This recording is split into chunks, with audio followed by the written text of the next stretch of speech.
From Recorded Future News and PRX, this is Click Here.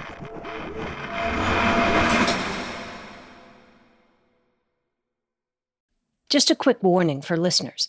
This episode contains the sounds of explosions and gunfire. War is not something Eugene Lesin expected to become an expert in, at least not before 2022. I'm a writer. I used to be a poet. He worked in tech, but literature was the thing that anchored him. So basically, literature was an initial part of my identity, I guess. And then Russia launched its full-scale invasion of Ukraine. Now, Eugene finds himself commanding a special military unit, defending Ukraine's cities from Russian drones. From Recorded Future News and PRX, this is Click Here, a show about how technology is changing everything. I'm Dina Temple-Raston. At this point, the war in Ukraine has been covered from almost every angle imaginable. We've learned about politics, the weapons, and the shifting front lines. But this story starts somewhere else, with a poet who had no military background and no expectation that war would become part of his life. And yet today, he's helping solve one of the defining military problems of this conflict. His story turns out to be about much more than one man, or even one war. Stay with us.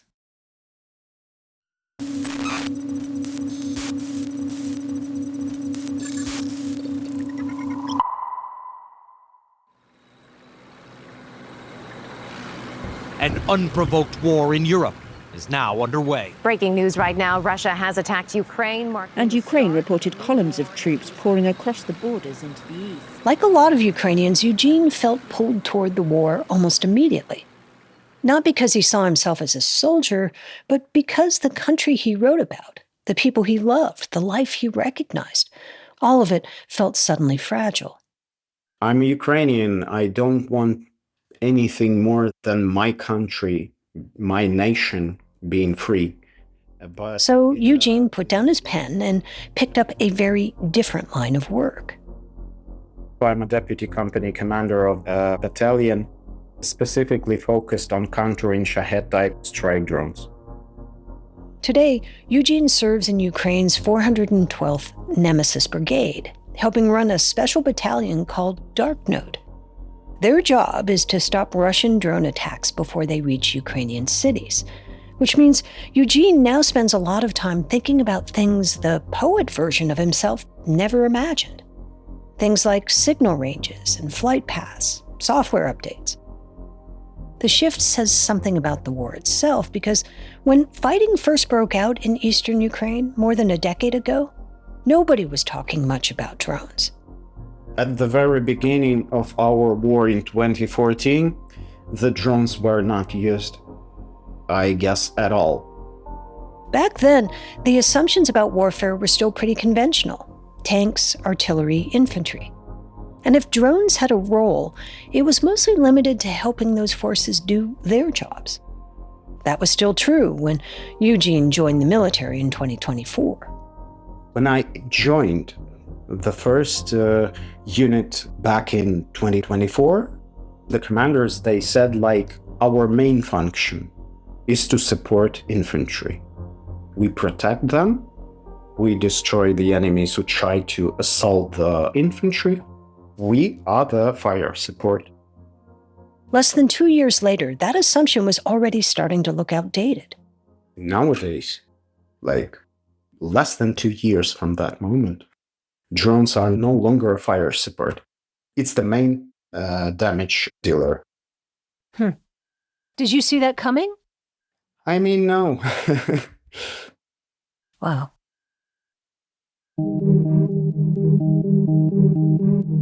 In the early years, the war still looked familiar.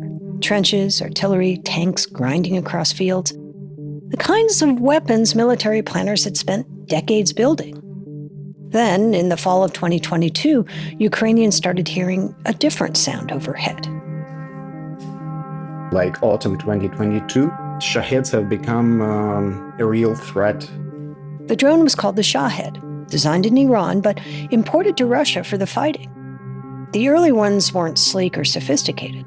They were loud and slow and relatively cheap. Basically, they were bombs with propellers attached. Deadly Russian attacks forced civilians to run for their lives this morning in the capital city of Kyiv. Photographers captured these images on your screen now of a so-called suicide drone. It's an unmanned aircraft which is designed to explode on impact. But though they were small and slow, they could travel long distances and swarm targets and blow things up night after night after night. And that's part of what made the Shahed so dangerous. Not just the damage they could do, but the wear and tear. Because every drone Russia launched had to be found, tracked, and brought down. And for a while, Ukraine was using some of its most advanced air defense systems to do it. Missiles that cost hundreds of thousands or even millions of dollars to destroy drones worth about 30,000.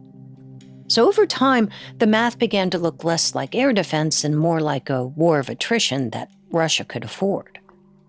Traditional air defense, like missile systems, were countering them constantly. And so we were spending like a lot of money and a lot of munitions. And we're like, guys. Ukraine was still fighting with the economics of the old battlefield. Russia was introducing a new one where the cost of a weapon could matter as much as its ability to destroy. Once you face a real, intensive, and consistent threat, economy, the budgets, they actually define your effectiveness and resilience on the long run. Russia realized it didn't always have to get a drone through. Sometimes it was enough just to make Ukraine spend money stopping it, to keep firing expensive missiles at cheap flying bombs, night after night, wave after wave. And if that continued long enough, Ukraine risked running low on the very weapons it needed to defend itself. Every branch kind of independently started to realize that, like, hey, we cannot sustain this level of warfare if we're not going to transition into cost-effective unmanned systems. And so That's Katerina Buchatsky. She's the co-founder and director of analytics at the Snake Island Institute, a Ukrainian military and defense think tank. And Katerina says when you compared Russia's assets with Ukraine's, the math was brutal. Russia had more than 700 fighter jets. Ukraine had just 40. Russia had more than 2,600 surface-to-air missile launchers. Ukraine had just over 300. And much of Ukraine's arsenal was aging Soviet equipment that was difficult to repair and impossible to replace quickly. We were not going to be able to withstand a war of attrition using Soviet legacy systems. It just wasn't going to be sustainable. By the end of 2022, a hard reality was beginning to set in. Ukraine was not going to out-Russia Russia, not in a war measured by stockpiles and factory lines, not when one side could absorb losses that would cripple the other. We were not going to be able to build Patriots. We were not going to be able to build F-16s. That wasn't realistic. And even once Western allies began sending some of those systems, there was still that nagging money problem. We are not using Patriot missiles against things that cost, 1% of that price and depleting the stockpile without being able to replenish it. Which meant every time one of those missiles left its launcher, it carried a second question with it. Was this sustainable? Could you keep doing this tomorrow and the day after that? Night after night, wave after wave. Ukraine needed a way to bring the cost of defense down, way down. So, like a lot of wartime innovations, the first answer wasn't elegant. It was practical. They called it a mobile fire group, which sounds a lot more sophisticated than it actually was. Just so I'm clear, a mobile fire group is basically guys in a truck shooting at Shaheds? Yeah. Driving around with the truck beds responsible for shooting down the Shaheds with like man pads or guns and things like that. For a while, the mobile fire groups worked remarkably well, but every solution in this war seems to come with an expiration date. By 2024, Russia wasn't just importing Shaheds from Iran anymore. It was making them. And once it controlled the production line, it could keep refining the drone, making it faster, pushing it higher, changing it just enough to make yesterday's defense less effective. So Ukraine had a choice: keep fighting the last version of the war or invent something new. You're in an existential war of survival, and necessity is the mother of all invention. And when you have this much necessity all the time, you're going to have a lot of invention. Necessity has a way of expanding the circle of who gets to solve a problem. The next breakthrough wasn't going to come from some giant defense contractor. It was taking shape in workshops, warehouses, and underground factories, where people who had spent their careers building something else suddenly found themselves building weapons. That's after the break. Stay with us.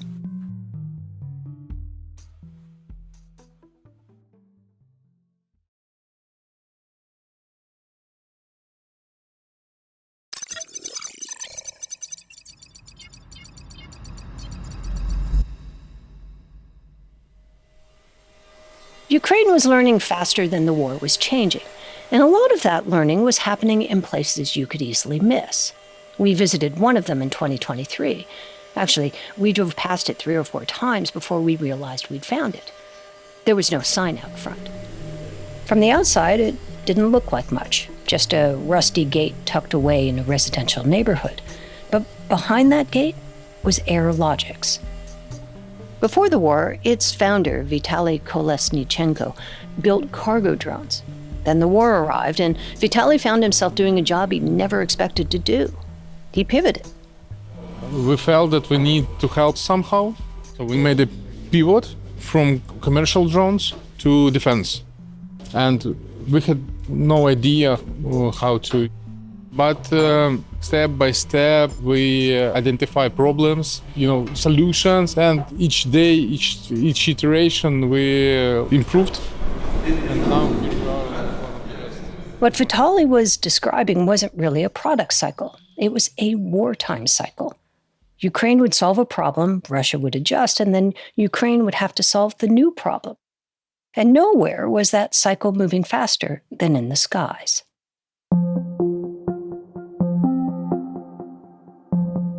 In 2022, Russian Shaheds struck Ukraine 409 times. In 2025, that number had climbed to more than 54,000. From 409 to 54,000. At a certain point, the question stopped being how to shoot drones down and became how to keep up. Not long after joining the war effort, Eugene found himself helping lead a program that would have sounded improbable just a few years earlier, turning drones into mini air defense systems.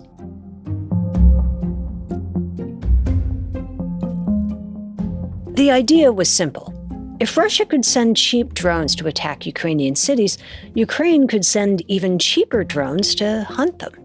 Small, fast interceptor drones designed for one job: find a Shahed, catch it, and knock it out of the sky. How exactly you did that was still an open question. The designs came from everywhere: Ukrainian startups, European defense firms, American companies. Some were built from wood, others were 3D printed. A few carried explosives. One looked less like a missile and more like a flying shotgun. Nobody knew exactly what would work, so Ukraine tried almost everything. Basically, we tried different solutions. We tried to use different kinds of drones, different kinds of radars to try to intercept them. After all that innovating, what emerged wasn't a single air defense system. It was something messier. Radar operators, mobile fire groups, software analysts, electronic warfare teams, interceptor pilots, all working together to try to stay one step ahead of a threat that kept changing. So it's almost like conducting an orchestra.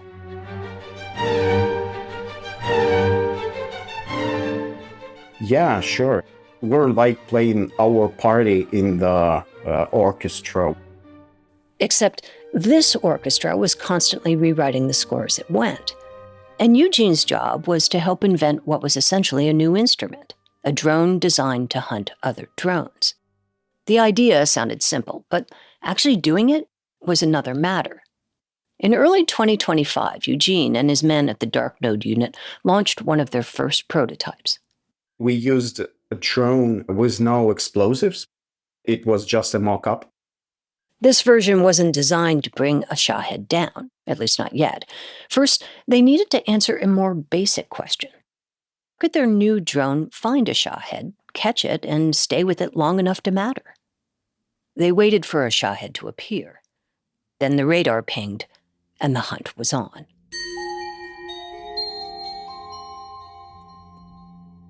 We've seen it on the radar, and we were chasing it with a drone. Back in the operations room, pilots steered the interceptor closer. Thousands of feet, then hundreds, then tens. They aimed at the Shahed's engine.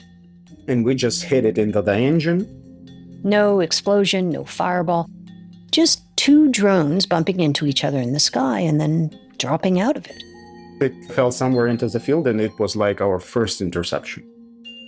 It didn't look like much. It wasn't the kind of victory anyone would have celebrated at the beginning of the war. It was just a drone falling into a field. But that falling drone was a big milestone. And increasingly, that's what success looks like. Because the goal wasn't perfect control of the sky anymore. It was just denying it to the other side. Basically, there is no total control. The sky is very, very vast, and it can be used by multiple sides. And once Ukraine realized that, it started building around that reality. Soon, Eugene's team was launching interceptor drones around the clock. Our battalion is targeting everything we can, and the intercepting rate is very high.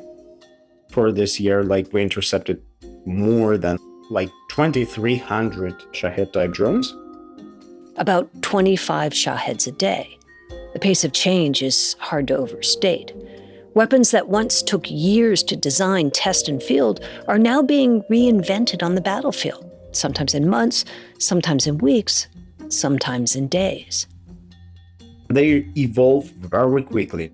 Now there is fiber optic, now there is AI, computer vision, autonomous drones. It's all happening very intensively, and the evolution is so quick. I mean, it's basically not an evolution, it's a revolution, I believe. I think that this is going to be the reality of next generation war. So basically, last year, that future showed up in an unlikely place. A NATO exercise in Estonia. 16,000 troops, military units from a dozen NATO countries, and the scenario was a Russian invasion. That story about the pilots of Nemesis on the NATO exercises. A handful of Ukraine drone operators took part in the exercise too. The Ukrainians arrived with a very different understanding of the battlefield. For 3 years, they'd been fighting beneath skies crowded with drones, always overhead, always watching. The NATO units weren't used to that. They moved supplies the way armies had moved supplies for generations. They parked equipment in the open. They left positions exposed. The Ukrainians noticed, and their drones did too. The results were brutal and headline news. Ukrainian soldiers outperformed NATO forces in a simulated battlefield scenario, leaving NATO... In a single day, the tiny Ukrainian drone unit incapacitated 2 entire NATO battalions. One NATO commander later summed up the lesson saying, "We're screwed." Or at least that's the radio-friendly version of what he said. Because what the exercise exposed was a blind spot. The Ukrainians had spent years adapting to a battlefield where anything visible could be targeted. Their NATO counterparts hadn't. The lesson wasn't just that Ukraine had mastered the future of war, it was that the future had already arrived and much of the West was still catching up.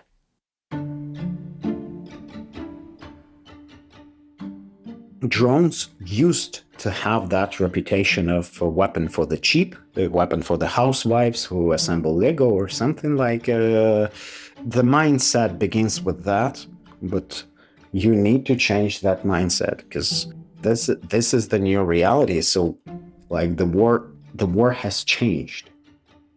So what we keep telling to all our partners and our friends abroad is use our bitter experience to get yourself prepared. Don't be skeptical about the drones. There are only like 2 countries in the world who mastered this new approach: Russia and Ukraine. Russia is already sharing their technology and experience. So you better consider Ukrainian experience, tactics, economy, budgeting, approaches and techniques and procedures, because this is where it's all going. For decades, military power was measured by what a country could build. How many tanks, how many aircraft, how many missiles. But Ukraine is making a different argument. That advantage may belong to whoever can adapt the fastest. Whoever can take an idea, test it, break it, rebuild it, and then get it back into the field before the other side catches up. And drones gave us, like the smaller nations with not that big defense budgets, a chance to spare our soldiers' lives, people's lives.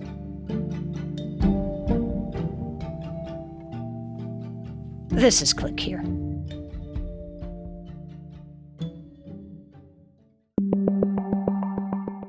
Here's what you need to know about the tech world this week.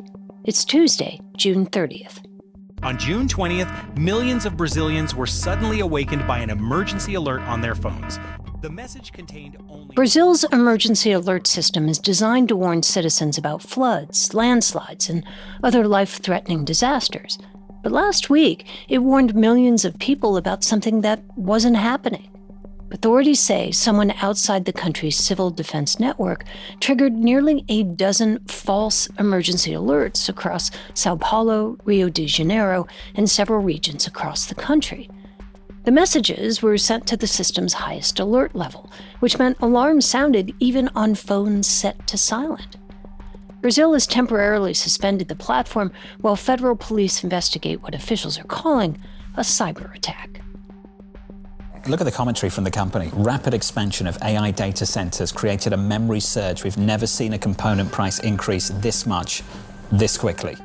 For years, the economics of consumer electronics moved in one direction: more computing power, lower prices. Last week, Apple suggested that equation may be changing. The company hiked up prices on several products, including the iPad, Apple TV, Vision Pro, and HomePod.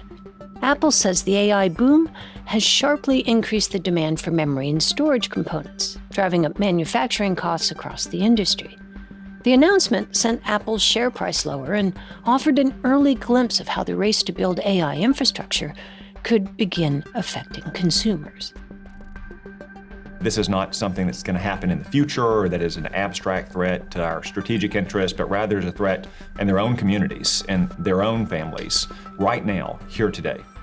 The cybersecurity debate is moving beyond laptops and computers. Now it's turning to medical devices. Last week, Senator Tom Cotton of Arkansas introduced legislation calling for a federal review of Chinese-made medical equipment already in use in the United States. The proposal follows concerns that some internet-connected devices could expose sensitive patient information or create new risks if compromised. The bill would also require federal agencies to assess the cybersecurity readiness of the medical device industry and China's role in the market. We're finding more abandoned toys each day. We're down! Tech's invaded our house, too. The original Toy Story imagined what happened when children grew out of their toys. The newest film asks a different question. What happens when their toys are screens and they never put them down? Bunny, screen time's over now. Okay. In Toy Story 5, the toys aren't competing with each other anymore, Buzz versus Woody. Now they're competing with a tablet. The story reflects a familiar concern for many parents. Research shows children spend substantially more time on screens during the summer, and kids would rather sit and watch videos than go out and play. The movie isn't exactly anti-tech. Instead, it is asking an older question. What do children lose when one kind of companion quietly replaces another?